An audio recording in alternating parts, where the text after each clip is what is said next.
हाँ जी दोस्तों, कैसे हो आप लोग। आई होप आपकी प्रिपरेशन बहुत अच्छी चल रही है। आज आपको मैं रिवाइज कराऊंगा चैप्टर 17.2 इन्वेस्टिगेशन, जो आपके 4 पेजेस में अच्छे से प्रेजेंट किए हैं। सारे कीवर्ड्स हाईलाइटेड है। हर रिवीजन लेक्चर से पहले ये बोलता हूँ ना, हाँ सर, सारे कीवर्ड वगैरह हाईलाइटेड है। आपको कुछ इधर उधर देखने की जरूरत नहीं है। सारे मेमोरी टेक्निक्स भी लिख दिए मैंने। देखो, इसका रिको, इसका रेमो, जो भी मेरे को लगता है काम की चीज़ है, मैंने कोई इधर पिक्चर भी बनाई जो उसका आपको याद रहे। ठीक है, सारे मेमोरी टेक्निक्स लिख दी। ये सारे नोट्स मैं आपको टेलीग्राम पे, सारे मतलब इन्वेस्टिगेशन के, बाकी की मत मांगना। तो इन्वेस्टिगेशन के सारे नोट्स आपको टेलीग्राम पे मिल जाएंगे।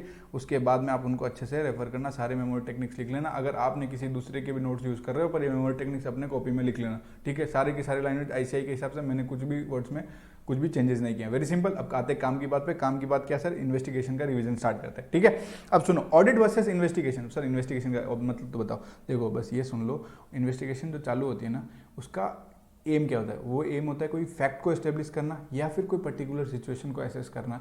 तो उसके लिए इन्वेस्टिगेशन होती है। और बाकी क्या क्या इन्वेस्टिगेशन होती है वो हम डिटेल में इस चैप्टर में पढ़ेंगे ना।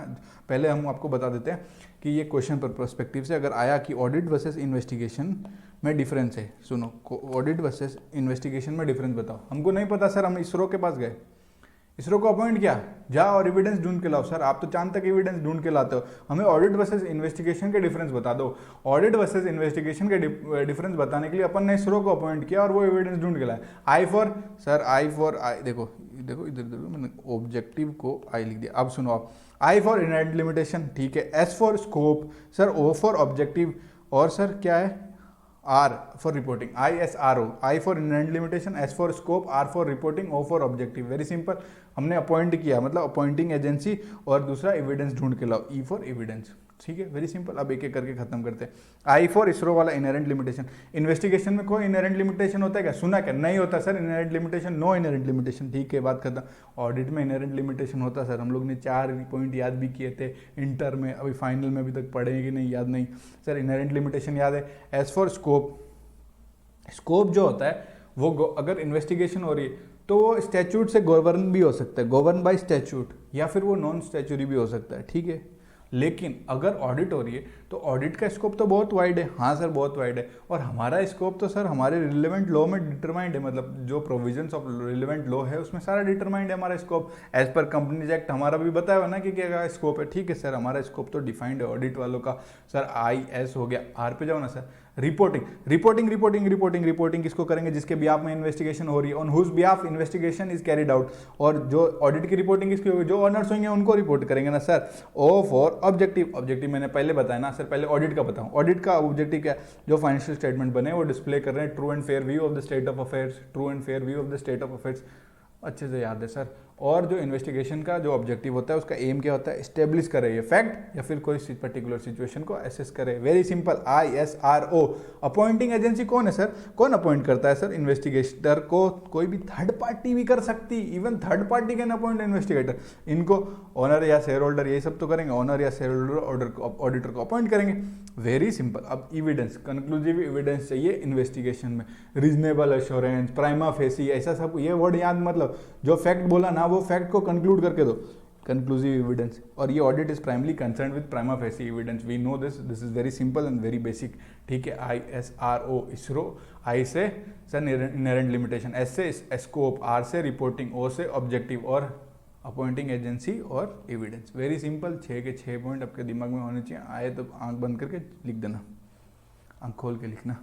स्टेप्स इन इन्वेस्टिगेशन, इन्वेस्टिगेशन के स्टेप्स क्या है? ऑब्जेक्टिव और स्कोप। ऑडिट अगर करते हो तो ऑब्जेक्टिव तो आपका डिटरमाइन होता है, डिटर्मिनेशन ऑफ ऑब्जेक्टिव और स्टेब्लिशमेंट ऑफ स्कोप। वही बात यहाँ पे लिखिए, डिटरमाइन करो ऑब्जेक्टिव और स्टेब्लिश करो स्कोप। Very easy. वहाँ ऑडिट प्रोग्राम बनाते क्या? यहाँ इन्वेस्टिगेशन प्रोग्राम बनाएंगे ना भाई। उसके बाद में देखो वहाँ पे भी सारे वेरियस रिकॉर्ड्स का एग्जामिनेशन होता है, वहाँ भी वेरियस रिकॉर्ड का स्टडी होता है। यहाँ पे भी वही होगा क्या? Examination study of various records by reference to appropriate evidence. जो अप्रोप्रिएट एविडेंस है उसके हिसाब से। सर यहाँ पे एक चीज़ और होती है, API, analysis processing integration. Analysis processing और इंटरप्रिटेशन, इंटीग्रेशन बोलेगा मैंने, फिर से सुनो, एनालिसिस प्रोसेसिंग एंड इंटरप्रिटेशन। सुनो, analysis, processing and interpretation of finding, जो फाइंडिंग मिली उसकी एनालिसिस, उसकी प्रोसेसिंग और उसका इंटरप्रिटेशन, ठीक है भाई। डिटरमाइन कर लिया ऑब्जेक्टिव, फॉर्मुलेट कर लिया ऑडिट प्रोग्राम, इन्वेस्टिगेशन प्रोग्राम, और स्टडी कर लिया various record by reference to appropriate evidence. Last में फोर्थ पॉइंट का API, मतलब एनालिसिस, प्रोसेसिंग और इंटरप्रिटेशन ऑफ फाइंडिंग, और पांचवा क्या, रिपोर्ट बनाओ और कंक्लूजन ड्रॉ करो, बात खत्म। अब सुनो, ये वाला पॉइंट पे आते हैं,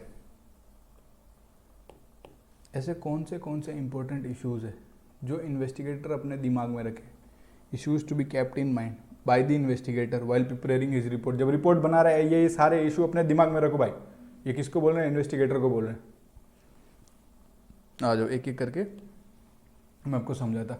रिपोर्ट में कोई ऐसी चीज मत डालना, को सर क्या नहीं डालें, जो चीज़ रिलीवेंट नहीं है, जो नॉट रिलीवेंट वो नॉट इन रिपोर्ट। हाँ भाई, report not to contain anything which is not relevant, very simple. हाँ सर ऐसे वर्ड्स और ऐसे एक्सप्रेशन का इस्तेमाल ना करें जिससे ये होगा क्या, सर क्या होगा, अलग कुछ मीनिंग बताएगा, डिफरेंट मीनिंग, अलग ही इंटरप्रिटेशन देगा। ऐसी चीज़ें मिनिमाइज होनी चाहिए।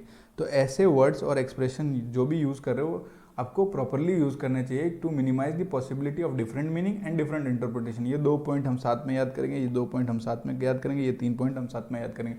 ऊपर के 2 याद हो गए। रिपोर्ट में कोई भी ऐसी चीज़ नहीं डालनी चाहिए जो रिलेवेंट नहीं है, और पॉसिबिलिटी ऑफ डिफरेंट मीनिंग वाली चीज़ों को मिनिमाइज करना है, पॉसिबिलिटी ऑफ डिफरेंट इंटरप्रिटेशन वाली चीज़ों को मिनिमाइज करना है, वेरी सिंपल। उसके बाद में जो भी आप रिपोर्ट बना रहे हो पैरा फॉर्म में बनाओगे, और पैरा की सारे पैराग्राफ की हेडिंग भी दोगे ना। Report should be made in para form, para form और with heading for paragraphs, very simple. Opinion जो दोगे ना फाइनल पैराग्राफ में दोगे, पहले लिख देंगे अपना ओपिनियन, नहीं सर पूरी रिपोर्ट पढ़ने दो, फाइनल लास्ट वाले पेज पे आएगा ओपिनियन हम देंगे फाइनल पैराग्राफ में, बात करें। अब सर ये ऊपर के 2 और नीचे के 2 4 पॉइंट याद हो गए। अब 3 पॉइंट और अच्छे से याद करना। रिपोर्ट में बेसिस होती है, हाँ, एजम्पशंस होते हैं, ऑब्जेक्टिव स्कोप होते हैं, हाँ सर, नेचर भी होता है, ऑब्जेक्टिव भी होता है, स्कोप भी होता है, लिमिटेशन भी होते हैं, फैक्ट भी होते हैं, कंक्लूजन्स भी होते हैं, वेरी सिंपल सर। अब इधर आओ, जो फैक्ट्स और कंक्लूजन है ना उनको प्रॉपरली लिंक करो एविडेंस के साथ।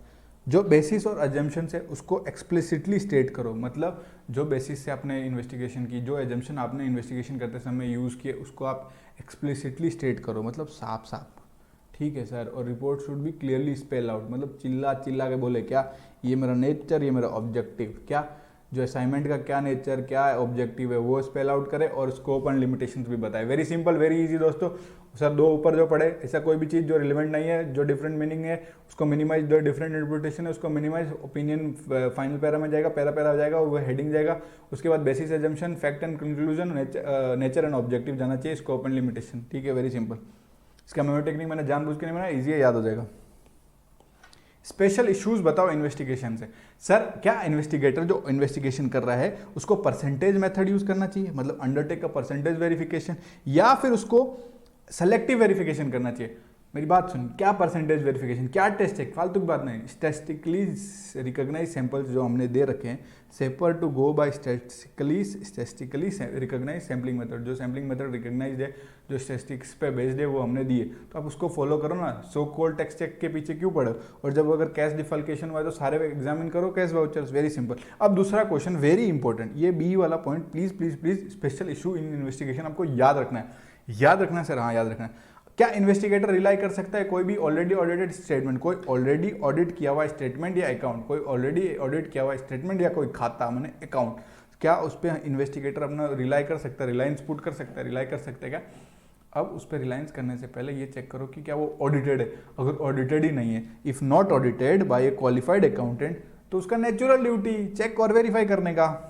सर हम क्वेश्चन पे साफ साफ लिख रहे, वो ऑलरेडी ऑडिटेड है उसका बताओ, ठीक है। और अगर किसी प्रोफेशनल अकाउंटेंट ने बनाया है तो हम लोग उस पर रिलाई करेंगे, हाँ रिलाई कर ले on the principle of liability to third parties, liabilities to third party, very simple. चला गया स्क्रीन, आ जाओ वापस आ गया। अब अगर देखो हम रिलाई तो कर लेंगे, बट एक चीज आप याद रखना कि जो भी अकाउंट्स प्रिपेयर हुए हैं वो ऑब्जेक्टिविटी के साथ प्रिपेयर हुए थे, उसमें कोई बायसनेस नहीं थी, ठीक है, नो बायस, ठीक है। अब सुनो, इन्वेस्टिगेशन चालू इस बात पे हुई है क्योंकि उनको डाउट है, डाउट किस पे, कि ये जो ऑडिटेड स्टेटमेंट है उस पर investigation has been launch because उस पर डाउट है, किस पे, ऑडिटेड स्टेटमेंट या ऑडिटेड अकाउंट पे। तो क्वेश्चन ऑफ रिलायंस कहाँ से आया, क्वेश्चन पे लिखो और काटो, मतलब question of reliance does not arise, no question arise, ठीक है। उसके बाद में अगर इन्वेस्टिगेटर ने रिक्वेस्ट किया, ये काटो मतलब क्वेश्चन काटो, हाँ, अपने पैरा मत काट देना जो मैंने लिखा है। इन्वेस्टिगेटर ने हैज बीन रिक्वेस्टेड, क्या कोई स्टेब्लिश करो इस बिजनेस की क्या वैल्यू है, गुडविल को आप निकाल कर दो हम लोग को, तो उस पर इन्वेस्टिगेटर क्या जो ऑलरेडी एक ऑडिटेड स्टेटमेंट है अकाउंट, उस पर रिलाई कर सकता है, हाँ रिलाई कर सकता है, अनलेस उसने ऑडिट जो की हुई थी, जिसने ऑडिट की थी उसने उसको पता चला कि ऑडिट बहुत कैजुअली हुई है, audit has been carried very casually, आपने ऑडिट की है पर आपके ऑडिट करने का तरीका बहुत कैजुअल है, तो ऑडिट क्या करनी चाहिए आपको, उस केस में आपको क्या करना चाहिए, उस पर रिलायंस नहीं होगा, उस पर तो आपको फिर से आपको सब कुछ चेक करना, या फिर टर्म्स ऑफ अपॉइंटमेंट आपको बुलाया इसीलिए है, क्लियरली वो टर्म्स कहता है कि सब कुछ टेस्ट करो, एवरीथिंग अफ्रेश, मतलब सब कुछ वापस से फ्रेश टेस्ट करो, तब तो सर सब कुछ करना ही पड़ेगा ना।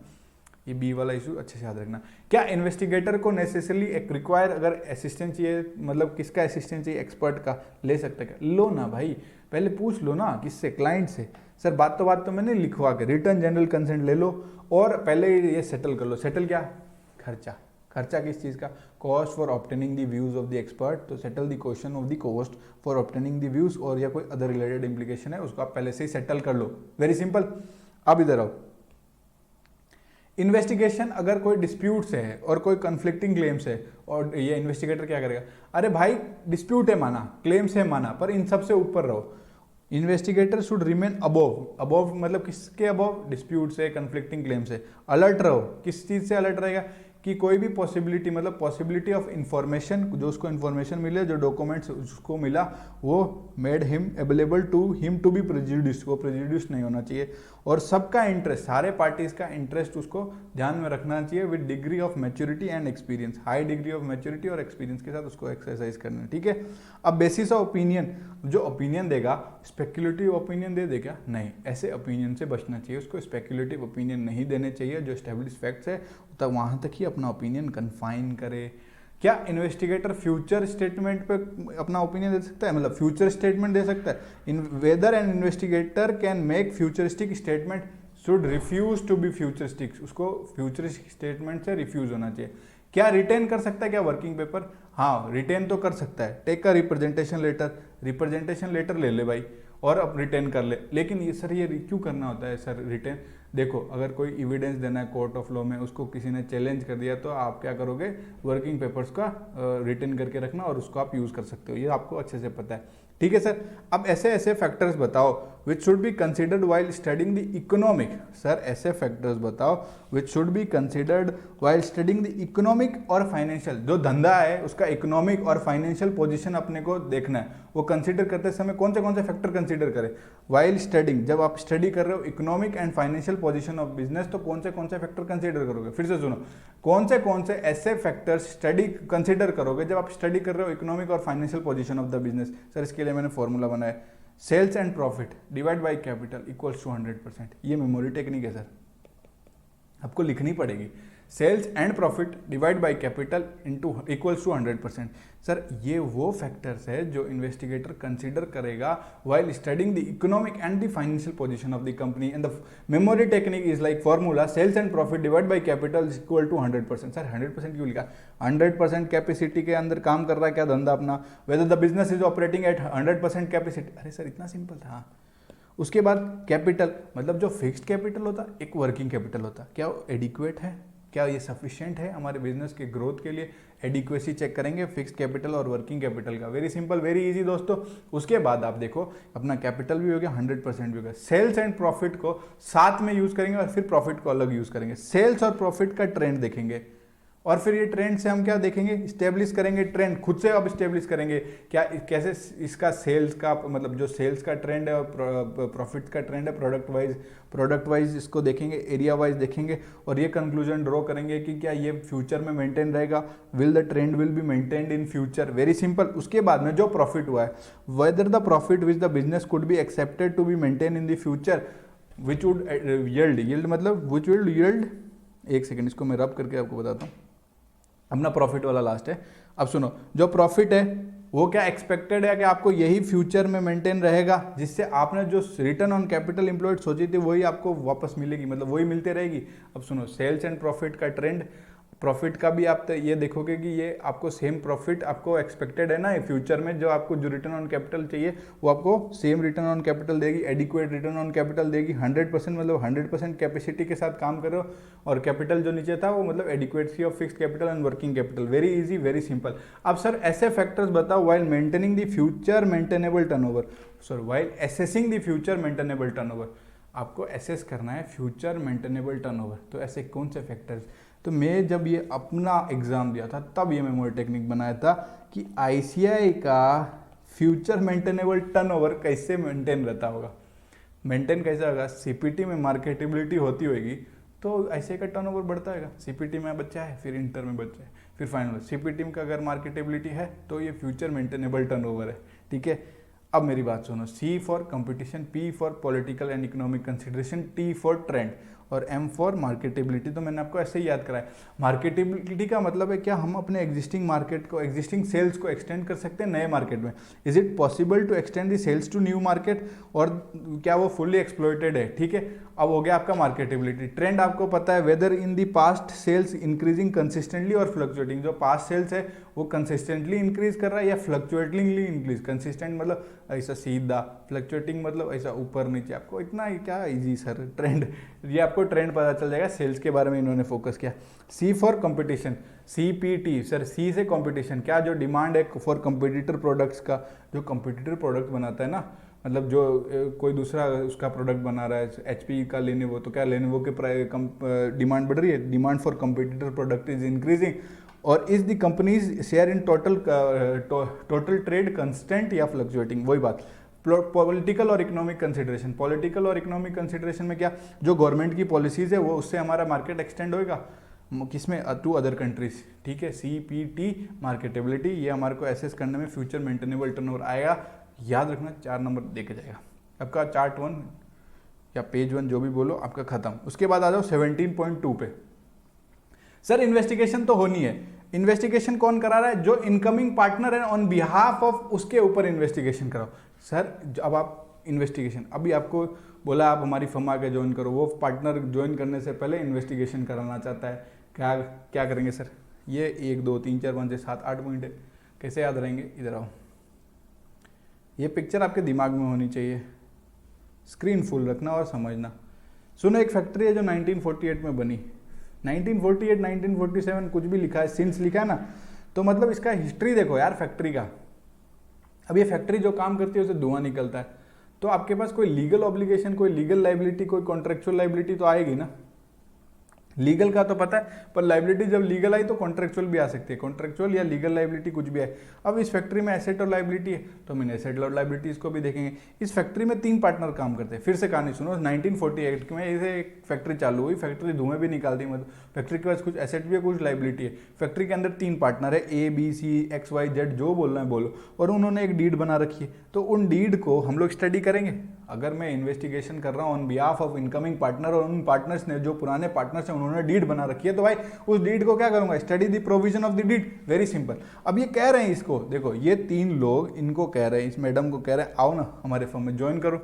कुछ कारणवश उनका भी वैसे बोलते होगा कि ये ज्वाइन करो, कुछ कारण होगा, तो ये ज्वाइन करो। तो बैठ के कितना टेंशन में इसको देखो, ये टेंशन में क्या सोच रही है, रीजन फॉर ऑफर, क्यों ऑफर किया मेरे को, तो ये रीजन फॉर ऑफर भी देखेंगे ना, क्या है, क्यों बुला रहे अपने को, क्यों ज्वाइन करने को बोल रहे। 1948 में बनी, हिस्ट्री देखा, धुआं निकाल रही, कोई लाइबिलिटी होगी, कॉन्ट्रेक्चुअल एंड लीगल लाइबिलिटी। अब ये फैक्ट्री में कुछ एसेट और लाइबिलिटीज होंगे, और इस फैक्ट्री के 3 पार्टनर है, पार्टनरशिप में तो डीड होगी, तो हम स्टडी और इसको क्या करेंगे, डीड को स्टडी करेंगे। अब सुनो, इनके पास बहुत सारा वो होंगे, मैनेजमेंट होगा, लेबर होंगे, मतलब जो बंदे होंगे काम करने वाले, की पर्सनल, तो उनका कंपोजिशन और उसका क्वालिटी देखेंगे। ठीक है सर, उनका कंपोजिशन और क्वालिटी और पर्सनल देखेंगे। अब क्या पता इन लोगों लेबर्स के साथ या फिर अगर इनके साथ क्या फैक्ट्री का कोई कॉन्ट्रैक्ट एग्रीमेंट है, मतलब कोई स्टैंडिंग एग्रीमेंट है।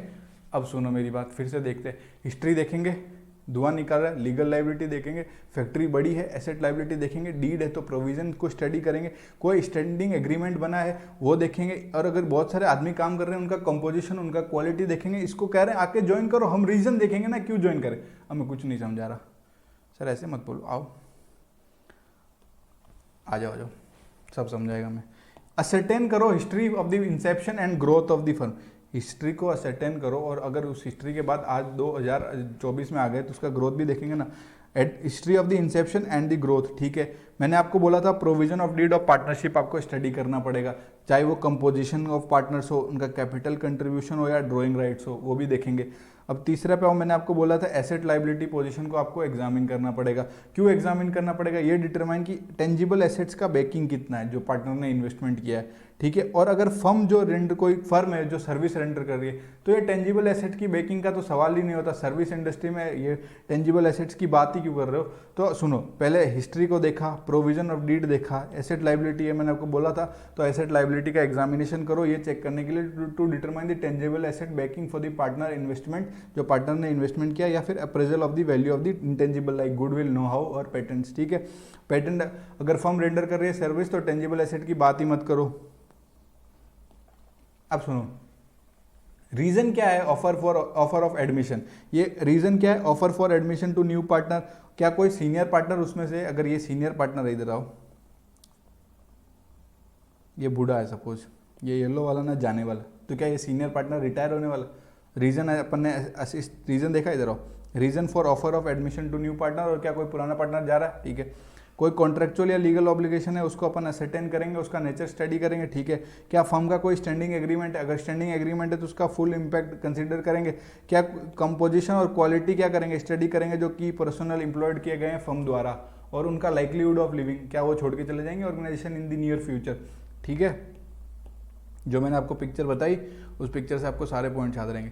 सिंस 1988 में, मतलब हिस्ट्री, सर धुआं निकाल रही है, कॉन्ट्रेक्चुअल एंड लीगल रेगुलेशन, इस फैक्ट्री में बहुत सारा एसेट लाइबिलिटी, उसका एग्जामिनेशन, प्रोविजन, पार्टनर है तो पार्टनरशिप ने डीड बनाई, उस स्टडी करेंगे, स्टैंडिंग एग्रीमेंट किया हुआ है पहले से है तो वो इस स्टैंडिंग एग्रीमेंट्स को चेक करेंगे, लोगों का कंपोजिशन और क्वालिटी देखेंगे, जॉइन अस मतलब रीजन क्या है हमको बुला रहे हैं, और क्या कोई बूढ़ा आदमी जा रहा है, मतलब रिटायर नहीं हो रहा है कोई पार्टनर, इधर आओ, कोई का जिसका ओल्ड हो गया, कोई सीनियर पार्टनर जा रहा है क्या सेम टाइम, वो देखेंगे। यही तो बोला मैंने सारा।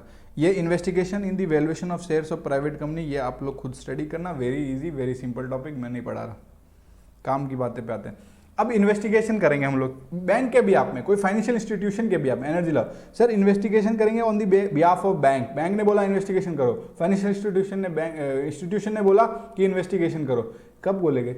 ये तो तभी बोलेंगे ना जब किसी को लोन दे रहे होंगे, ये लोग बोलेंगे इस कंपनी को हम लोन दे रहे हैं टू कंपनी, और आप प्लीज जाके इन्वेस्टिगेशन करो। तो क्या करोगे? सुनो, जब इन्वेस्टिगेटर इन्वेस्टिगेशन करने गया on the behalf of bank किसी कंपनी का, उसने देखा कि इस कंपनी का विजन क्या है, ये कह रही है कि हम चांद पे पानी का तलाश कर रहे हैं, और ठीक है, और मतलब कुछ ऐसा काम कर रहे हैं, और उनका वो क्वालिफिकेशन भी नहीं है, तो ये सुन के उसको हंसी आ गया।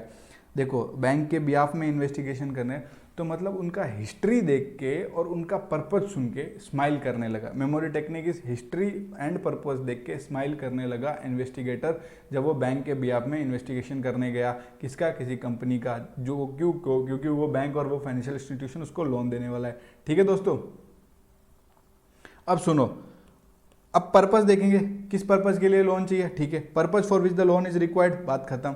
और इनका क्या, which the borrower purpose to invest, किस बात में इन्वेस्ट करेंगे वो पर्पस ही देखेंगे। ठीक है, उसके बाद में पी हो गया, और अब दूसरा देखेंगे हिस्ट्री, 2 पॉइंट में मैंने बोला किया ना, और देखेंगे history of the growth and development of the company and it's performance during the past, history of the growth and development, और इसका 5 साल का परफॉर्मेंस देखेंगे। ठीक है, फिर मैंने बोला स्माइल करो, वो हंसने लग गया। तो एस फॉर शेड्यूल, जो schedule of repayment of loan जो सबमिटेड है, शेड्यूल ऑफ रिपेमेंट जो सबमिट किया गया वो देखेंगे। एम फॉर एमओए एओए, मतलब क्या कोई कंपनी, जो कंपनी मतलब ये लोन के लिए अप्लाई किया वो कंपनी ऑथराइज्ड है एमओए और एओए के द्वारा, whether the company is authorised by MOA और AOA to borrow the money for the purpose which the loan will be utilised या will be used. Very simple, एस हो गया शेड्यूल, एमओ एओए हो गया, एम से I for sir financial standing and reputation of business integrity, financial standing and reputation of business integrity I से हो गया। ठीक है, एल से सर जो लोन एप्लीकेशन दिया था, क्या पहले किसी बैंक और फाइनेंशियल इंस्टीट्यूशन को दिया था और उन्होंने रिजेक्ट कर दिया, इधर whether any loan application to any other bank और financial institution was made and if so the reason for rejection, उनको अगर उन्होंने रिजेक्ट कर दिया तो क्या रीजन से रिजेक्ट किया। एस एम आई इंटीग्रिटी हो गया, एल लोन एप्लीकेशन हो गया, ई से economic position, how the economic position of the companies would be affected by the economical, political and social, how the economic position of the company would be affected by the economic, political and social changes that are likely to take place during the period of loan. ठीक है, अब सुनो वापस से, आप loan दे रहे हो, loan देते समय पर्पज चेक कर लो, इनकी हिस्ट्री ऑफ ग्रोथ देख लो और डेवलपमेंट, मतलब history of growth and development of the company और 5 साल का परफॉर्मेंस। तो जब लोन मांग इन्वेस्टिगेटर इन्वेस्टिगेशन करने गया तो इनका पर्पज और इनका हिस्ट्री देख के स्माइल करने लगे। S for schedule, M for MOA AOA, I for integrity, L for loan application जो उन्होंने दिया क्या वो रिजेक्ट हुआ था, और रिजेक्ट हुआ तो क्या रीजन से रिजेक्ट हुआ था, किसी दूसरे बैंक को अगर इन्होंने लोन एप्लीकेशन दिया था तो वो रिजेक्ट क्यों हुआ। और एल फॉर लोन हो गया। ई फॉर क्या इकोनॉमिक पोजीशन, क्या ये इकोनॉमिक पोजीशन जो हमारे लोन के ड्यूरेशन में किसी चीज़ से अफेक्ट होगी, मतलब would be affected bye economic, political and social consideration. Simple, social changes consideration बोल दिया मैंने। ये सारा इन्वेस्टिगेशन हो गया on the behalf of bank और या फिर फाइनेंशियल इंस्टीट्यूशन। अब सुनो मेरी बात, अगर आपको इन्वेस्टिगेट करना है प्रॉफिटेबिलिटी, शेड्यूल ऑफ रिपेमेंट वो सबमिट किया, तो आपको कुछ स्टेप्स में करना होगा। मतलब पहले तो आप कंडेंस्ड इनकम स्टेटमेंट ले लो, कंडेंस्ड स्टेटमेंट बनाओ। कंडेंस्ड इनकम स्टेटमेंट कैसे बनेगा, 5 साल का पीएनएल उठाओ, सारे चीज़ों को कंडेंस कर दो, सारी चीज़ों को कंबाइन कर दो, ग्रुप कर दो, उसमें इनकम सारे एक साथ कर दो, एक्सपेंस सारे एक साथ कर दो, और सारा 5 साल का आप पीएनएल को कंडेंस कर दो। ठीक है, उसके बाद आप रेशियो बनाओ, जो रेशियोज है, मतलब कुछ रेशियोज कैलकुलेट करो, compute the under mention ratio. अब इसमें क्या रेशियो में 4-5 आपको याद करने वाले बता देता हूँ जो अच्छे से याद हो जाएंगे। Current asset to current liability, ठीक है, quick asset to quick liability, ये भी आपको याद रहेगा।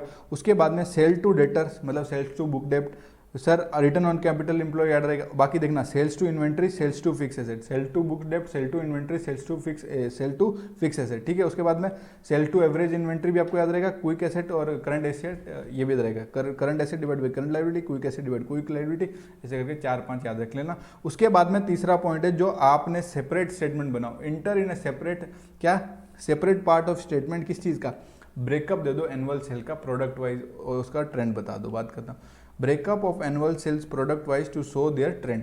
ये हो गया आपका investigation on behalf of bank और लोन। अब इसके अंदर कुछ स्टेप है, अगर इसके अंदर भी आपको बोला कि एसेट और लायबिलिटी कैसे वेरीफाई करेंगे जो बैलेंस शीट में दिया है। Steps involved in the verification of assets and liabilities included in the balance sheet of a borrower, companies which has been furnished to the bank, मतलब company which has been furnished to the company, जिस company का asset balance sheet गया उसके assets और liability कैसे verify करेंगे। इधर आओ, ये मैंने 3rd पेज पे दिया, आप 3rd पेज पे आ जाओ। फिक्स एसेट वेरीफाई करेंगे, 4 एसेट है, fix asset, inventory, trade receivable और इन्वेस्टमेंट। फिक्स एसेट्स का क्या होना चाहिए, सारे एसेट्स का डिस्क्रिप्शन होना चाहिए, उसका ग्रॉस वैल्यू होना चाहिए, रेट ऑफ डेप्रिसिएशन होना चाहिए, रिवैल्यूएशन होना चाहिए। Description, gross value, rate of depreciation, revaluation अगर हुआ है तो उस पर इनकम्बर्ड है, मतलब कोई चार्ज क्रिएट किया है तो वो देख लो, डिस्क्लोज होना चाहिए। इन्वेंट्री का वैल्यू और बेसिस क्या है, वैल्यूएशन का, बात खत्म। ट्रेड रिसीवेबल्स मतलब कंपोजिशन, सर कंपोजिशन क्या, जो कंपोजिशन है उसका डिस्क्लोज होना चाहिए, और कोई डेब्ट्स को कंसिडर किया है डाउटफुल या फिर बैड वो बता दो। इन्वेस्टमेंट मतलब शेड्यूल बनाओ, इन्वेस्टमेंट का परचेज डेट लिखो, कॉस्ट लिखो और नॉमिनल वैल्यू लिखो, मार्केट वैल्यू लिखो। ये 4 पॉइंट खत्म। उसके बाद में सिक्योर्ड एंड अनसिक्योर्ड लोन। अब सुनो, सिक्योर, अब 4 पॉइंट एसेट के बताए, 4 point secured and unsecured loan, provision for tax, other liability, contingent liability. Other liabilities में चाहे एक्चुअल हो या कंटिजेंट हो करेक्टली डिस्क्लोज होना चाहिए, और कंटिजेंट लायबिलिटी को भी प्रॉपर्ली डिस्क्लोज करेंगे। लायबिलिटी खत्म, मतलब 2 लायबिलिटी खत्म। प्रोविजन फॉर टैक्स का मतलब क्या, आपका जो टैक्स बनता है वो आपको असर्टेन होना चाहिए, और जो आपका सिक्योर्ड और अनसिक्योर्ड लोन है, लोन का पेमेंट करना है तो कितना अमाउंट आउटस्टैंडिंग और कब ड्यू डेट ऑफ पेमेंट है। तो ये अगर आपको क्वेश्चन पूछे कि आपको कैसे वेरीफाई करना है एसेट्स और लायबिलिटीज जो बैलेंस शीट में दिए उसका वेरिफिकेशन, आप ऐसे लिख देना। और आपको इन्वेस्टिगेशन करानी on the behalf of bank, तो ये सारा प्रोसेस आपको याद करा दिया मैंने। पर्पज हिस्ट्री देख के स्माइल करेगा, फिर आप वो अगर इन्वेस्टिगेट कर रहे हो प्रॉफिटेबिलिटी तो आप उसके में कंडेंस इनकम स्टेटमेंट बना लेना, क्विक रेशियो देख लेना और ब्रेकअप दे देना एनुअल सेल्स का प्रोडक्ट वाइज जिसमें उनको ट्रेंड पता चला है। और वेरिफिकेशन ऑफ एसेट और लायबिलिटी जो बैलेंस शीट में है उसका वेरिफिकेशन ऐसे होगा। ठीक है, टाइम लग रहा है, फिर ज़्यादा ले रहा हूँ फालतू में, आपको याद हो गया होगा। ठीक है, इन्वेस्टिगेशन उनके बिहाफ में, सर किन के बिहाफ में, सर इंडिविजुअल या फर्म। उस इंडिविजुअल फर्म को, इंडिविजुअल एक बंदा या फर्म वो चाहता है कि मैं कोई प्रोप्राइटरी कंसर्न खरीदूं, proposing to buy a business. वो बिजनेस कौन सा है, कोई प्रोप्राइटरी कंसर्न है या कोई पार्टनरशिप फर्म है, वो उसको बाई करना चाहता है। तो मेरी बात सुनो, एक सेकेंड ना, अब सुनो, अगर उसको बाई करना चाहता है, investigation on behalf of individual या firm proposing to buy a business. अब सुनो, अगर कोई बंदा इंडिविजुअल, कोई बंदा फर्म, मतलब कोई बंदा इंडिविजुअल या फिर कोई फर्म किसी धंधे को बाई करना चाहता है, वो धंधा सोल प्रोप्राइटरशिप का है या फिर पार्टनरशिप का है, तो इसका मेमोरी टेक्निक लिखना बल्क सेल। बल्क सेल मतलब सुनो, अगर किसी को बल्क सेल हो रही है, अगर बल्क सेल किसको हो रही है, उन कस्टमर्स को हो रही है जिनका नंबर कम है, मतलब हुज नंबर इज स्मॉल। तो एक बात बताओ, कम लोगों को सेल हो रही है और बहुत ज़्यादा सेल हो रही है, मतलब दो ही पार्टी है और उनको ही 10 करोड़ का माल बिक रहा है और आपकी सेल ही 10 करोड़ है और दोनों पार्टी चली जाए, नंबर स्मॉल है, दोनों पार्टी चली जाए तो आपकी प्रॉफिटेबिलिटी तो गई ना, अफेक्ट करेगी फ्यूचर प्रॉफिटेबल को। ये हो गया बल्क सेल। अब यार बल्क सेल कर रहे हो तो बल्क सेल ऐसे नहीं होती, आपको बहुत सारी वेयर हाउस रखनी पड़ती है। वेयर हाउस रखनी है तो उस वेयर हाउस का लीज भी होता है, तो उस वेयर हाउस का लेंथ ऑफ लीज देखो, length of lease under which the premises are held, ठीक है, उसका रिन्यूअल, उसका एक्सटेंशन, किसका, लीज का। अगर आपकी बहुत ज़्यादा सेल हो रही है, बल्क सेल फिर से आते हैं, और बल्क सेल चाहिए तो आपको कोई पेटेंट होगा तभी इतनी ज़्यादा सेल हो रही है। हाँ सर, तो कोई अनएक्सपायर्ड पीरियड क्या है पेटेंट का, ये देखो हो गया बल्क सेल से 3 पॉइंट हो गए। उसके बाद में आपकी बल्क सेल हो रही है तो मतलब आपके मार्केटिंग वाले बंदे बहुत काम कर रहे हैं, तो उनकी एज देखो, जो मैनेजरियल स्टाफ है उनकी एज देखो, एज ऑफ मैनेजरियल स्टाफ, और ये देखो prospects of continue in service, मतलब वो क्या हमारे सर्विस में कंटिन्यू करेंगे, नए प्रोप्राइटरशिप अगर बनेगी, नई फर्म बनेगी तो हमारे साथ काम करेंगे, उन कंटिन्यू करेंगे। और क्या कोई पॉसिबल लाइबिलिटी ऐसा तो है ना जो प्रोवाइड फॉर नहीं की है, क्या कोई पॉसिबल लाइबिलिटी है जो प्रोवाइड फॉर नहीं की है, जैसे ग्रेचुटी, रिट्रेचमेंट, कंपनसेशन, या फिर कुछ जो ऐसी लाइबिलिटी जो अभी तक प्रोवाइड फॉर नहीं की गई। सुनो अब मेरी बात, अगर आपका इन्वेस्टिगेशन हो रहा है ऑन बिहाफ ऑफ इंडिविजुअल या एक second on behalf of individual या फर्म, या इंडिविजुअल या फर्म कोई धंधे को बाई करना चाहता है, वो धंधा कोई प्रोप्राइटरशिप का है, तो आप देखोगे बल्क सेल से आपको याद रहेगा लीज, और फिर आपको याद रहेगा पेटेंट और एज ऑफ मैनेजरियल स्टाफ। अब एक और, बल्क सेल से बस सेल उठाना है, अरे रीजन क्या है फॉर सेल ऑफ बिजनेस, धंधा ही क्यों बिक रहा है, reason for sale of business and effect of turnover, अगर इफेक्ट क्या होगा इसका, अगर बिक गया तो उसका इफेक्ट क्या होगा टर्नओवर और प्रॉफिट पे, ये भी तो आप कंसीडर करोगे। अब आप ये वाला इसका मेमोरी टेक्निक बल्क सेल याद रखना, आप सारा लिख दोगे। अब अगर आप इन्वेस्टिगेशन कर रहे हो ऑन बिहाफ ऑफ इंडिविजुअल और फर्म, पर अब की बार प्रोप्राइटरशिप नहीं, अब की बार कंपनी बाय कर रहे हो, कुछ नहीं यार, कैपिटल देखेंगे, कैपिटल क्या कैपिटल देखेंगे, चाहे ऑथराइज्ड कैपिटल हो, इशूड कैपिटल हो, या फिर अनकॉल्ड वाली कैपिटल हो, मतलब अनकॉल्ड कैपिटल मतलब जो अभी बाकी है वो बाद में कॉल करेंगे, पहले ऑथराइज इशूड कैपिटल हो गई, फिर अनकॉल्ड लाइबिलिटी ऑन शेयर हो गई। अब कैपिटल है, एक कैपिटल और हो जाएगी, मतलब राइट शेयर कैपिटल, मतलब अगर कैपिटल डिफरेंट शेयर में डिवाइडेड है तो राइट शेयर जो अटैच हुआ है वो भी देखेंगे ना, तो इसको राइट शेयर कैपिटल बोल देना। एक authorised capital, issued capital, uncalled liability on share, और if capital is divided into different class of share please consider the right attach to each class. उसके बाद में इतनी सारी कैपिटल, कुछ तो डिविडेंड दो, particulars of dividend paid in past में क्या डिविडेंड मिला, और अमाउंट जो अभी एरियर में मतलब अभी बाकी है, ठीक है, जो मिलेगा वो क्यूमुलेटिव प्रेफरेंस इन शेयर भी हो सकता है, ऑन क्यूमुलेटिव प्रेफरेंस शेयर। अब सुनो, कैपिटल हो गया, डिविडेंड हो गया, चार्ज हो गया, उसके बाद में एक बात याद रख लेना, चार्ज क्या सर, आपका कैपिटल हो गया 3, मतलब authorised and issued capital, uncalled liability on shares, अगर कैपिटल आपका डिवाइड हुआ है डिफरेंट क्लास ऑफ शेयर्स में, मतलब राइट क्लास शेयर्स भी देख लेना जो राइट्स अटैच्ड है, उसके बाद में डिविडेंड मिला, डिविडेंड इन पास्ट, और जो अरियर वाला डिविडेंड है वो भी देख लेना। उसके बाद मॉर्टगेज या चार्जेस, अगर आपका किसी भी एसेट पे क्रिएट हुआ है तो वो आप चेक करोगे, मॉर्टगेज या चार्जेस करोगे, इसके लिए रजिस्टर ऑफ चार्ज का इंस्पेक्शन होगा, ठीक है। और price at which shares are offered, price at which shares are offered मतलब अगर पब्लिक कंपनी है तो उसका प्राइस तो कोटेड होगा, और प्राइवेट कंपनी है तो उसका वैल्यूएशन होगा, ठीक है। तो ये सारी चीज़ें आप कंसिडर करोगे जब आप कोई किसी को बाई करोगे, कोई भी धंधा बाई करोगे, चाहे वो धंधा इंडिविजुअल बाई कर रहा है, चाहे वो धंधा फर्म बाई कर रहा है, ठीक है। मैंने आपको जो मेमोरी टेक्निक बताई उससे आपको याद भी रहेगा। अब इन्वेस्टिगेशन देखनी, इन्वेस्टिगेशन कहाँ पे sir, in connection with the review of forecast, sir कोई प्रॉफिट का फोरकास्ट है या कोई फाइनेंशियल फोरकास्ट है, उसका इन्वेस्टिगेशन करना है। तो उस केस में क्या होता है, देखो फ्यूचर प्रॉफिट्स का एग्जामिनेशन होता है, सर ये प्रॉफिट रिपोर्ट बनती है, फ्यूचर में इतना इतना प्रॉफिट कमाएंगे, ये फाइनेंशियल प्रोजेक्शंस बनते हैं, उसका रिव्यू करने बोल रहा है। सर प्रॉफिट रिपोर्ट का प्रोजेक्शन, मतलब जो प्रॉफिट रिपोर्ट का प्रोजेक्शन होता है तो वो कब इन्वेस्टिगेशन होगा, सर ये तभी होता है जब धंधा परचेज करना है, कोई परचेज करता है बिजनेस तो वो प्रॉफिट अपना फोरकास्ट करके देखते हैं, मतलब इस बिजनेस का क्या प्रॉफिट फोरकास्ट होगा और उसके हिसाब से वो परचेज करता है, ठीक है। बैंक और फाइनेंशियल इंस्टीट्यूशंस को भी फाइनेंशियल प्रोजेक्शंस वगैरह चाहिए, उनको भी चाहिए कि कैश फ्लो का, प्रॉफिटेबिलिटी स्टेटमेंट्स का, क्यों, लोन का एप्लीकेशन, उनको लोन देना है ना, वो लोन के एप्लीकेशन को सेंक्शन करने से पहले उनका फोरकास्ट चेक करेंगे कि ये पैसे कमाएंगे कि नहीं कमाएंगे, तभी तो इनका वो फोरकास्ट ही नहीं चेक करेंगे तो उनको आइडिया ही नहीं लगेगा। तो ये इन दोनों पे डिपेंड होते हैं, तो इसका एग्जामिनेशन होता है, इसका भी इन्वेस्टिगेशन होता सर। तो ये फोरकास्ट किस पे डिपेंड होता है सर, बहुत सारे धंधे के नेचर ऑफ बिजनेस, मतलब नेचर ऑफ बिजनेस, धंधे जो नेचर होता है, धंधे का नेचर ऑफ बिजनेस, और उसके बाद में न्यूमरस एंड सब्सटेंशियल अनसर्टेनिटीज पे, यार बहुत सारी अनसर्टेनिटीज आ जाती है ना जब हम फ्यूचर इवेंट्स को इन्वेस्टिगेट करते हैं, सिंपल। तो फोरकास्ट, इस फोरकास्ट को हम लोग उसी वे में वेरीफाई नहीं करते जिस वे में हम फाइनेंशियल स्टेटमेंट्स को वेरीफाई करते हैं, स्वाभाविक सी बात है, यही लिखा लिखा है यहाँ पे। और इस सिचुएशन में क्या करना पड़ेगा, स्पेशल रिव्यू करना पड़ेगा। स्पेशल रिव्यू कैसे होगा सर, ये स्पेशल रिव्यू क्यों बोल रहे हैं इसको, क्योंकि हमें इसमें डिपार्ट करना पड़ेगा ना, वो जो काम अपन ऑडिट करते समय कर रहे हैं, एक्सप्रेस करते हैं पास्ट इवेंट्स में, मतलब देखो ना यहाँ लिखा है expressing an opinion in relation to past event, मतलब ऑडिट कर रहे हैं उससे तो अलग कर रहे हैं, इसलिए इसको स्पेशल रिव्यू बोल रहे हैं, क्योंकि इसमें हमें डिपार्ट कर रहे हैं जो ऑडिट में करते हैं उससे। वेरी सिंपल, ये प्रॉफिट फोरकास्ट वाला पॉइंट है, इसको अच्छे से कर लेना। अब आ जाओ, याद कर, रीड कर लेना, याद समझा तो मैंने दिया अच्छे से, कोई टेंशन ही नहीं है। अब सुनो, फ्रॉड का इन्वेस्टिगेशन करना है तो फ्रॉड हो सकते हैं ऑपरेशनल लेवल्स पे, इसको भी कोई मेमोरी टेक्निक नहीं बनाया, ये याद हो जाएगा, ऐसे ही याद हो जाएगा। 8 है आपको, 4-5 तो याद ऐसे ही रहेंगे। ऑपरेशनल लेवल्स पे कोई फ्रॉड हुआ है सर, ऑपरेशनल लेवल पे मतलब कैश मिसअप्रोप्रिएशन हो गया, कैश ही चोरी कर लिया, ठीक है।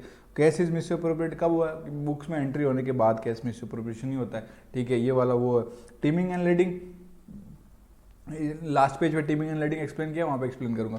फ्रॉडुलेंट डिसबर्समेंट मतलब नकली बिल, फेक बिल्स, फॉल्स बिल्स दिए और अब पर्सनल बिल्स दिए, उनको ऑफिशियल एक्सपेंस दिखा के फॉल्स बिल्स को फ्रॉडुलेंट डिसबर्स करा लिया। Expense reimbursement scheme, expense reimbursement scheme में बताता हूँ, मेरी एक मीटिंग हुई, मेरी सच में एक मीटिंग हो रही थी, तो उसमें क्या वो आए थे, मेरे से मिलने आए थे, वो मशीन बेच रहे थे कुछ, तो उनको फिर मैंने शाम को डिनर पे लेके गया, तो मैंने पे कर दिया बिल। उसके बाद मैंने देखा कि उन्होंने बिल ले लिया, ये मैंने देखा, उनको नहीं पता कि मैंने देखा कि नहीं, उन्होंने जो बिल पे किया मैंने टेबल पे रख दिया था और वो आते समय बिल ले लिया। तो वो बिल उन्होंने क्यों लिया, क्योंकि वो मेरे से तो क्लेम करेंगे ही करेंगे, और फिर अपने कंपनी में, मतलब मेरे से तो मैंने पेमेंट करा दिया, फिर वो अपने कंपनी में जाके क्लेम कर लेंगे उसको। तो एक्सप्रेस रिम्बर्समेंट में क्या होता है, reimburse by third parties, third party मतलब मेरे से उन्होंने रिम्बर्स हो ही गया एक तरह से, और एज वेल एज कंपनी से रिम्बर्स करा लेंगे, तो डबल बेनिफिट होगा। पैरोल फ्रॉड में क्या होता है, एम्प्लॉय है ही नहीं, एम्प्लॉय दिखा रखा है, फालतू में इनका पेमेंट करेंगे, नॉन एग्जिस्टेंट एम्प्लॉयज को पेमेंट करके फ्रॉड कर देंगे। कमीशन स्कीम, सेल्स को एग्जैगरेट कर देंगे, मतलब फिक्टिशियस बिल डाल देंगे, ठीक है, अल्टर कर देंगे सेल्स के प्राइस के प्रोडक्ट्स को।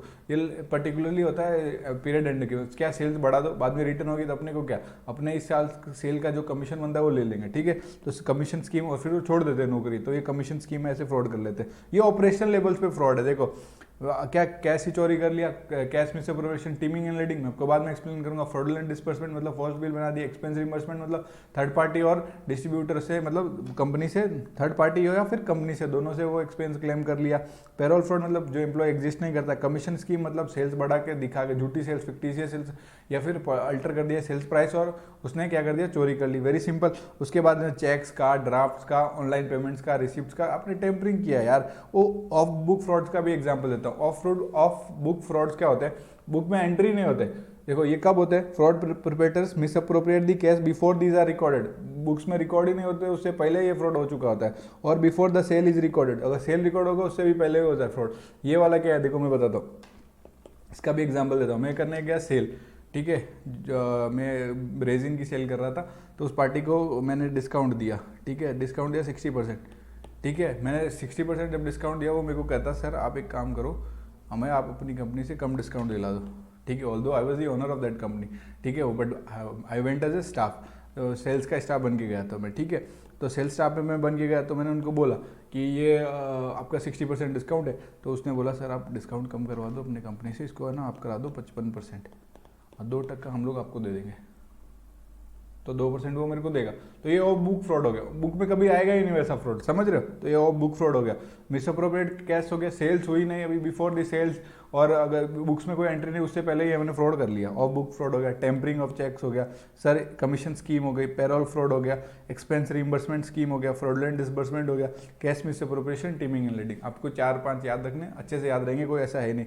देखो कैश चोरी हो गया, टीमिंग एंड लीडिंग में आपको समझा ही दूंगा, पेरोल वाला हो गया, फ्रॉडुलेंट डिसबर्समेंट किया, कमीशन में चोरी कर लिया, टेम्पर कर दिया चेक वगैरह को। ऑफ बुक फ्रॉड मैंने इतना अच्छा एग्जाम्पल दिया, आप कैसे भूलोगे, ठीक है। तो इसके लिए कोई फालतू मेमोरी टेक नहीं बना, कंफ्यूज मत होना। आ जाओ, इंडिकेटर ऑफ फ्रॉड। फ्रॉड के क्या इंडिकेशन होते हैं, देखो रेमो होगा, तो देखो ये रेमो is the indicator of fraud. Sir R4 मतलब अकाउंटिंग रिकॉर्ड्स में डिस्क्रिपेंसीज है। अकाउंटिंग रिकॉर्ड्स में डिस्क्रिपेंसीज है मतलब सर कुछ ऐसी चीज़ें जो रिकॉर्डिंग नहीं हुई है, नॉन रिकॉर्डिंग हुई है, ठीक है, या फिर पार्शियल रिकॉर्डिंग हुई है, इनकरेक्ट हुई है, डिले रिकॉर्डिंग हुई है, मिस क्लासिफिकेशन हुआ है, तो मतलब अकाउंटिंग रिकॉर्ड्स में डिस्क्रिपेंसीज है, ठीक है। मिसिंग एविडेंस है या कन्फ्लिक्टिंग एविडेंस है। मिसिंग मतलब वो एविडेंस है ही नहीं, कन्फ्लिक्टिंग एविडेंस है तो मतलब दो चीज़ें उसमें कॉन्फ्लिक्ट आ रही है। जैसे कोई डॉक्यूमेंट मिसिंग है, अल्टर डॉक्यूमेंट्स है, सिग्निफिकेंट अनएक्सप्लेन्ड आइटम है रिकन्सिलेशन में, ठीक है। और discrepancy between entities records, entity के रिकॉर्ड्स और कंफर्मेशन जो है उसके अंदर डिफरेंस है। तो R for record, E for evidence, ठीक है। तो अकाउंटिंग रिकॉर्ड्स में डिस्क्रिपेंसीज है, कन्फ्लिक्टिंग या मिसिंग एविडेंस है। एम फॉर जो मैनेजमेंट ने रेस्पॉन्स दिया वो अनएक्सेप्टेबल है, अनएक्सेप्टेबल मैनेजमेंट रेस्पॉन्स। उन्होंने कह दिया कि आपको ये रिकॉर्ड, ये फैसिलिटी, ये एम्प्लॉयज से एक्सेस ही नहीं है, तो डिनाई कर दिया एक्सेस से। अब फालतू में प्रेशर बनाया आपको कॉम्प्लेक्स इशू सॉल्व करते समय, अनयूजुअल डिले कर दिया, जो आपने इन्फॉर्मेशन मांगी वो टाइम पे नहीं दी, आपको कहा कि CAAT मतलब computer assisted audit techniques use नहीं करनी है, तो ऐसी कोई। और ओ फॉर रेमो का अदर इंडिकेशन, अदर इंडिकेशन मतलब अकाउंटिंग पॉलिसीज में वेरिएंस है, जो इंडस्ट्री वाली नॉर्म्स है उसके हिसाब से नहीं है, या फिर आपको जो फ्रीक्वेंट चेंजेस हो रहे हैं आपके अकाउंटिंग एस्टिमेट्स में, ठीक है। अकाउंटिंग पॉलिसी, अकाउंटिंग एस्टिमेट्स का एग्जांपल दिया। फ्रॉड डायमंड बताओ sir. Fraud diamond very easy, very simple. Fraud diamond के 4 एलिमेंट होते हैं सर। 4 एलिमेंट क्या होते हैं सर? RICO, RICO. रिको मतलब sir R for rationalisation. Rationalisation का मतलब सिंपल सी बात है, मैंने इसको खुद को कन्विंस कर लिया है, खुद को रिस्क है तो इसके मतलब मैं इसको खुद को कन्विंस कर लिया है कि that this fraudulent behaviour is worth the risk. ये फ्रॉडुलेंट बिहेवियर करूंगा इससे वर्थ है रिस्क, इस रिस्क को लूंगा तो वर्थ है, ठीक है। रिस्क है तो इसको वाला बात हो गया। रेशनलाइजेशन।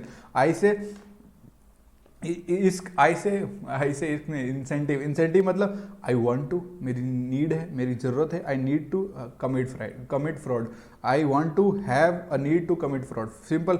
आई हो गया। सी से कैपेबिलिटी, मेरे पास सारा टैलेंट, सारे स्किल, सारे एबिलिटी, सारे ट्रेट ऐसे हैं कि मैं इसको पुल ऑफ कर लूंगा, और जो मैंने अपॉर्चुनिटी देखी है उसको रियलिटी में कन्वर्ट कर लूंगा, फ्रॉड कर लूंगा। मतलब अपॉर्चुनिटी मतलब वीकनेस है सिस्टम में, उसको एक्सप्लॉइट करूंगा, बात खत्म। देखो अपॉर्चुनिटी जो बोल रहा हूँ सेम है, ये वाला अपने से पढ़ लेना, कुछ नहीं है, ठीक है। ये वाला पेज अपना कंप्लीट। आ जाओ अब सुनो, लास्ट पेज है। लास्ट पेज में अपना कुछ ज़्यादा बचता नहीं है, और इसमें इंपॉर्टेंट सबसे ज़्यादा यही है, ठीक है।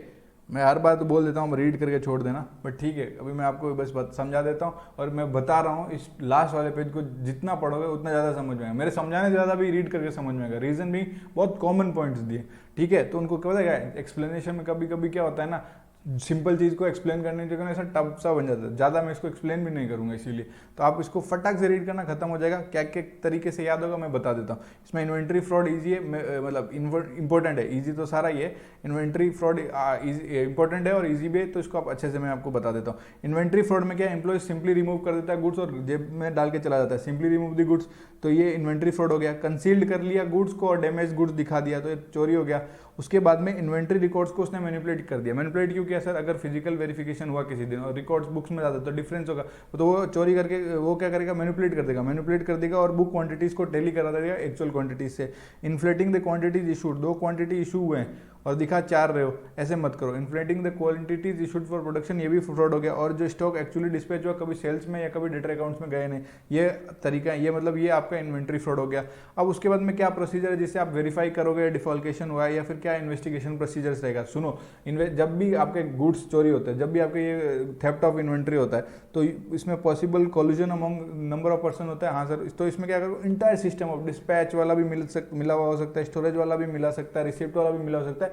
इसलिए आपको क्या, रिसिप्ट का और स्टोरेज का और डिस्पैच ऑफ गुड्स का मतलब पूरा का पूरा इंटायर सिस्टम आपको रिव्यू करना पड़ेगा, ठीक है। पूरा सिस्टम रिव्यू करना पड़ेगा। आप है ना, इसमें आप डिटरमाइन नहीं कर पाओगे। सर क्या डिटरमाइन नहीं कर पाओगे? कि कौन रेस्पॉन्सिबल है थेफ्ट के लिए, कौन रेस्पॉन्सिबल है थेफ्ट के लिए, और किस पे हम लोग गिल्ट स्टेब्लिश करें, किसको गिल्टी बनाएं। अगर ये दो पॉइंट्स का एब्सेंस होगा, 2 पॉइंट का एब्सेंस मतलब आपके पास इन्वेंट्री कंट्रोल का सिस्टम नहीं है, तो आप कैसे डिफाइन करोगे कि इसकी ये रेस्पॉन्सिबल है थेफ्ट के लिए, ये गिल्टी है? आपके पास वो है ही नहीं detail record of movement of goods. Movement of goods मतलब आपका गुड फैक्ट्री 1 में F1 फैक्ट्री 1, उसके बाद P1 मतलब W1 वेयर हाउस 1 में गया, W2 वेयर हाउस 2 में, फिर प्रोडक्शन में P1 में गया, फिर प्रोडक्शन 2 में गया। कहाँ पे चोरी हुआ, कहाँ पे मतलब आप ये कहोगे कि यहाँ रेस्पॉन्सिबल ऑफ थेफ्ट है या फिर कौन गिल्टी? आप कैसे डिटरमाइन कर पाओगे अगर आपके पास डिटेल रिकॉर्ड ही नहीं है मूवमेंट का और आपके पास एबिलिटी ऑफ सफिशिएंट डेटा है नहीं, तो आप नहीं प्रूव कर पाओगे। तो in absence of this you can not determine the factor किसकी वजह से ये रेस्पॉन्सिबल है, और रेस्पॉन्सिबल किस चीज़ के लिए, चोरी के लिए, और कौन गिल्टी है, ये आप डिटरमाइन कर पाओगे। तो आप क्या करोगे, फिजिकली वेरीफाई कर लो सारे क्वांटिटीज और चेक कर लो डिफल्केशन किधर है। और इसमें क्या होता है सर, कभी कभी ना मैनेजमेंट भी इन्वॉल्व होता है। मैनेजमेंट क्या करता है, पार्ट ऑफ प्रोडक्शन को शॉर्टेज दिखा देता है कि ये शॉर्टेज हो गया। शॉर्टेज को कैसे एडजस्ट करता है, shortage are being adjusted by inflating the wastage. ये जो शॉर्टेज है उसको वेस्टेज बढ़ा देता है कि सर इतना वेस्टेज हो गया इसलिए हमारा प्रोडक्शन पर वो असली में प्रोडक्शन को डाइवर्ट कर चुका होता है। और इस शॉर्टेज को डिटेक्ट करने के लिए हमें असिस्टेंस लेना चाहिए इंजीनियर का, उसको ज़्यादा पता होता है। और सुनो, पास्ट रिकॉर्ड्स को चेक करो और एक्सटेंट ऑफ वेस्टेज देखो कि अब की बार वेस्टेज कितना है और पहले वेस्टेज कितना था, तो मतलब आपको पता चल जाएगा इन्वेंट्री फ्रॉड हुआ है कि नहीं हुआ। Very simple, very easy. मैं इसको रब कर देता हूँ, आपका inventory fraud complete. Customer ledger में सर चोरी हुई है, सर क्या तरीके से चोरी हो सकती है? Teeming and lading. Teeming and lading मतलब मिस अप्रोप्रिएट करो जो अमाउंट कलेक्ट हुआ, जो बंदे से अमाउंट कलेक्ट हुआ उसको मिस अप्रोप्रिएट करो, अमाउंट कलेक्टेड फ्रॉम कस्टमर, और क्रेडिट कर दो उस अकाउंट में। क्रेडिट कब करेंगे sir? Crediting his account by the amount paid by him only when amount is subsequently collected from another customer. दूसरे कस्टमर से जब पैसा मिला ना, पहले एक्स का 100 रुपया देना था, 100 रुपये आया, अपने उसका अकाउंट अपन ने क्रेडिट नहीं किया, 100 रुपये अपन जेब में डाल के घर चले गए। लेकिन अब किसी दूसरे पार्टी से 100 रुपये आया तो उसका अकाउंट अपन ने क्रेडिट किया, ऐसा होता है। तो ये कंटिन्यू करते रहता है। देखो, repeating this practices with several items collected and depositing back to the. और ये 100 रुपये जो हमने मिस्टर एक्स का आज चोरी किया ना, वो जब साल के एंड में हम लोग क्लोज करने से पहले ये अकाउंट सिस्टम में पैसा डाल देंगे। तो ये हो गया टीमिंग एंड लेडिंग। सुनो, मिस्टर एक्स को 100 रुपये आए, उस मिस्टर एक्स का 100 रुपये अपन जेब में लेके घर चले गए, और उस मिस्टर एक्स का अकाउंट कब क्रेडिट किया? जब वाई से 100 रुपये आए। तो ऐसे करेंगे, वाई का जेड से, मतलब ये सारा प्रैक्टिस कंटिन्यू करते रहेंगे पूरे साल। और जब लास्ट में साल खत्म होगा, हमने 100 रुपये डालेंगे, अकाउंट क्लोज, सब कुछ पता नहीं चलेगा। एक तरह से आपने वो 100 रुपये पूरे साल चोरी करके रखा। अब miss appropriating the amount collected, जो अमाउंट कलेक्टेड है उसको आपने मिस अप्रोप्रिएट कर दिया। कैसे सर? आपने उसको डिस्काउंट दिखा दिया या रिबेट दिखा दिया। वेरी सिंपल, पढ़ोगे तो मैं बोला तो ज़्यादा समझ में आएगा, मैं इसको ज़्यादा एक्सप्लेन भी नहीं करूँगा। तो आपने लिखना टीएल मतलब टीमिंग एंड लेडिंग, अलाउंस और रिबेट दिखा के मिस अप्रोप्रिएट कर दिया। और क्रेडिट, सुनो ये वाला डायग्राम दिमाग में रखना, ऐसे करके लिखो, क्रेडिट लिखो, फिर वापस ऐसे कर दो। मतलब आपने क्या कर लिया, जो अमाउंट रिसीव्ड हुआ था ना फ्रॉम अ कस्टमर, उसको दूसरे अकाउंट में डाल दिया और फिर आपने विड्रॉ कर लिया, बात खत्म।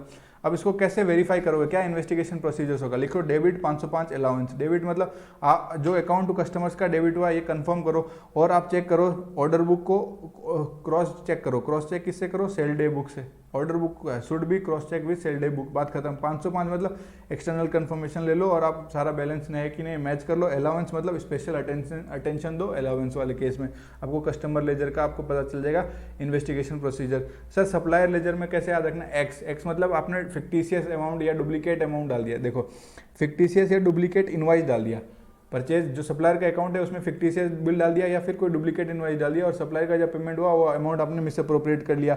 Very simple.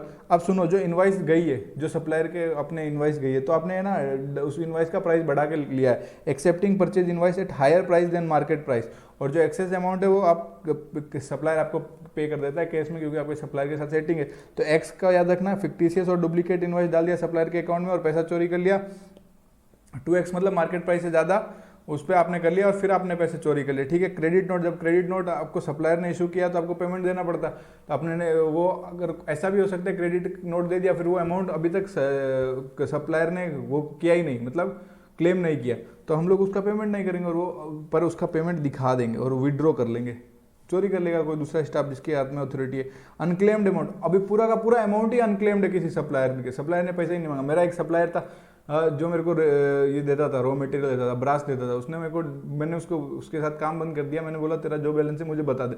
उसने मुझे बोला कि सर अपना कोई बैलेंस नहीं है, 1.5 मुझे पता था 2 लाख का पेमेंट बाकी है। मैं उसको बोला कि भाई ले ले, उसने बोला नहीं है सर अपना कोई पेमेंट नहीं, क्लियर 1.5 बाल को सर मेरा 2 लाख का पेमेंट बाकी है, करो ना पेमेंट। तो क्या वो भूल जाता? वो तो चलो मैं ओनर हूँ, लेकिन अगर मैं पहले बोल देता नहीं सर आपको पेमेंट हो गया है, स्टाफ होता वो बोलता नहीं सर मैं आके दे के गया था, और उसके बाद मैं अपना नौकरी छोड़ चुका होता और कहीं और जा चुका होता, तो ऐसा भी हो सकता है ना। विड्रॉ कर लिया अमाउंट जो अनक्लेम्ड है, सेलर ने क्लेम ही नहीं किया।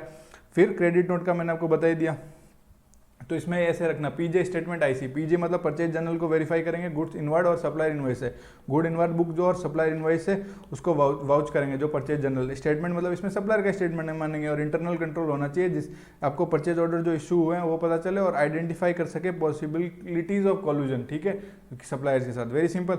अब आपको कैश रिसिप्ट कैश में, इनफ्लाइट ऑफ कैश में मैं आपको बस वेज बता दूंगा, कमिटिंग ऑफ फ्रॉड और इन्वेस्टिगेशन प्रोसीजर्स आप खुद पढ़ लेना।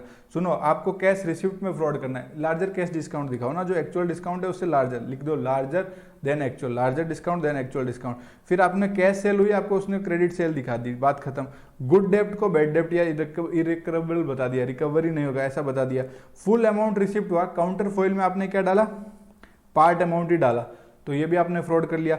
जो रिसिप्ट साइड है उसको आपने अंडर कास्ट कर दिया और पेमेंट साइड है उसको ओवर कास्ट कर दिया, तो इसमें भी आपका फ्रॉड हो गया। देखो लार्ज को अलग को एक्चुअल, कैश को क्रेडिट, गुड को बैड, फुल को पार्ट, ओवर को ओवर अंडर, ऐसा ओवर अंडर ऐसा कर दिया आपने। तो ये आपने क्या कर दिया, कैश रिसिप्ट में फ्रॉड कर लिया। वेरी सिंपल, इन्वेस्टिगेशन प्रोसीजर्स का खुद पढ़ लेना। कैश पेमेंट को आप इन्फ्लेट कैसे करोगे, अरे यार डबल पेमेंट कर दिया, ये डबल पेमेंट कर दिया या फिर किसी फॉल्स इनवॉइस के लिए पेमेंट करवा दिया। वेरी सिंपल, पर्सनल एक्सपेंस को बिजनेस एक्सपेंस दिखा दिया। अब इसमें भी क्या, कैश पेमेंट इन्फ्लेट कैसे करोगे यार, अनक्लेम्ड क्रेडिट बैलेंस है किसी का, आपने अपना उसको मिस अप्रोप्रिएट कर लिया तो हो गया। किसी का रिफंड बन रहा था, आपने उसको भी फॉल्सिफाई एडजस्ट कर दिया रिफंड को, और वो विड्रॉ कर लिया जो बैलेंस बन रहा था। और वेज शीट में ज़्यादा एम्प्लॉयज दिखा के रॉन्ग, मतलब वेज शीट में रॉन्ग टोटलिंग कर दी वेजेस की, और आपने एक्सेस अमाउंट भी मिस अप्रोप्रिएट कर दिया। वेरी सिंपल, रीड करना सारा ईजी है, ये खत्म हो जाएगा आपका, ठीक है। और बाकी मैंने आपको सारा मेमोरी टेक्निक के साथ याद करा दिया। I hope this chapter easy, और आपको अभी तक जो पढ़ाया सब समझ में आया। एक बार अच्छे से रिवाइज करके सारे क्वेश्चन लगा के इसको खत्म कर देना। हाँ, और अगर ये वीडियो पसंद आया तो please please please like, comment, share, subscribe कर देना। थैंक यू दोस्तों। हाँ।